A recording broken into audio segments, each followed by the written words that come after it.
Today, we're going to talk about an astronomical phenomenon that was once very important for pre-Hispanic cultures, the Zenith passage.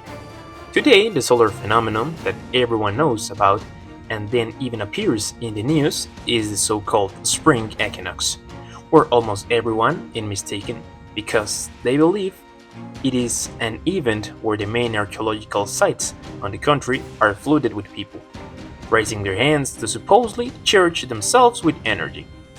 People even celebrate it on the wrong dates, as it can occur on March 19, 20, or 21, depending on the year. But almost everyone attends on March 21, despite the fact that in most years, the alignment phenomenon between the Earth and the Sun already happened 1 or 2 days earlier. On the other hand, the equinox, the autumn equinox, is almost never celebrated. And of course, I am referring to the northern hemisphere of the planet, as in the southern hemisphere, the phenomena are reversed. So what do I mean by the above? That most people, even those in New Age movement, do things incorrectly and do not celebrate things when they should. And let's not even talk about the solstice, which similarly almost no one takes into account. Today, we know that the permanent movements of the Sun in the celestial vault are due to the Earth's rotation, and not because the Sun moves above our heads. Throughout the year, we have 2 equinoxes and 2 solstices. There are also 2 other dates that the Sun appears to be directly overhead, causing the effect where objects cast no shadow for a few minutes. This happens near what we call midday. This does not occur during the other 363 days of the year. As during the rest of the year, there will always be shadows even if they are small. This event was so important in pre-Hispanic times that they even create astronomical observatories and entire buildings to measure this and other phenomena. For example, the Xochicalco Observatory, where on the 2 days of this phenomenon, as seen in the image, light falls straight through the special hole in the roof to measure the event.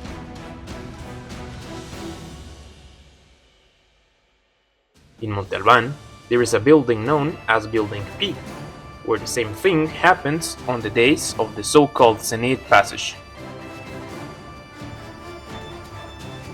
It is also believed that a large stela in the area measured this and other phenomena.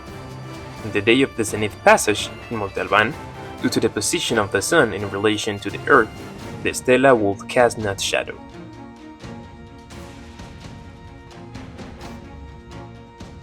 In Chichen Itza, there is another building called the Ossuary, which is this one, and it has a tunnel at the top that leads down to the base of the platform, creating the same light effect in the region of Yucatan.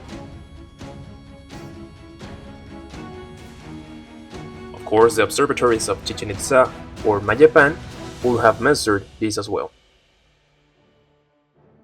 Another place that it still exists and measured this phenomenon is in Teotihuacan, where similarly, a cave on the days of Zenith passage, as the Sun moves closer to midday, the light illuminates a stela making that moment. And here we are only talking about the constructions that have served to this day, but there were certainly many more. Now this measurement of sunlight served as a way to track the passage of time and the seasons throughout the year.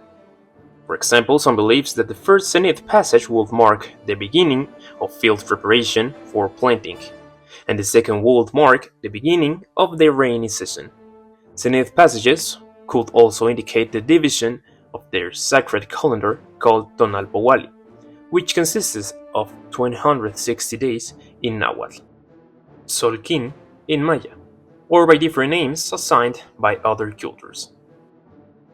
Now, let's not think that this light phenomenon occurs all over the planet, because it actually only happens in places within what we now call the tropics of Cancer and Capricorn. Beyond these geographical bands, the Sun seemingly no longer travels farther north or south. Therefore, the areas of the Earth outside these 2 tropics do not experience Zenith passages.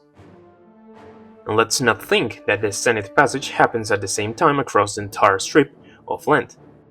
When the zenith passage happens in Xochicalco, the same event does not occur in Mexico City, Teotihuacan, or farther north or south. The Earth is even very large, and due to its rotation, the Sun appears to move gradually either north or south depending on the time of year. For example, this table shows the dates when the first zenith passage occurs, followed by the second and the days between these two phenomena. Here you can see that just in Mexico, the phenomenon does not occur on the same day in all areas, but shifts as the day passes. You can find countless tables like this, where the days don't even match up with other one, because there are discrepancies even in that. Just as equinoxes and solstices vary every year, the same happens with zenith passages.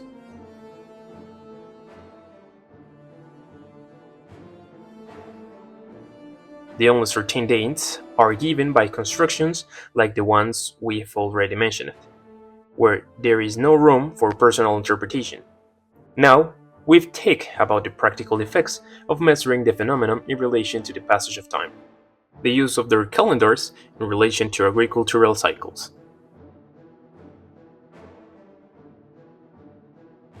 But the phenomenon would also have deeper meanings in their worldview.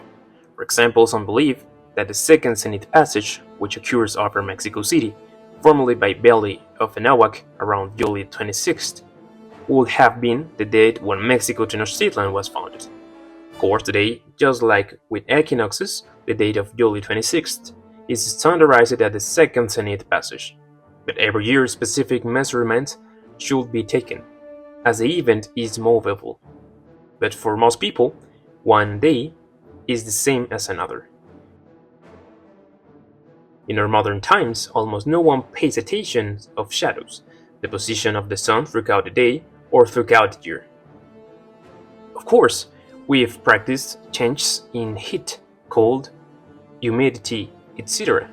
But before, as you saw, this phenomenon, whose real name assigned by each culture remains unknown to us, as the zenith passage, is a concept foreign to our lands.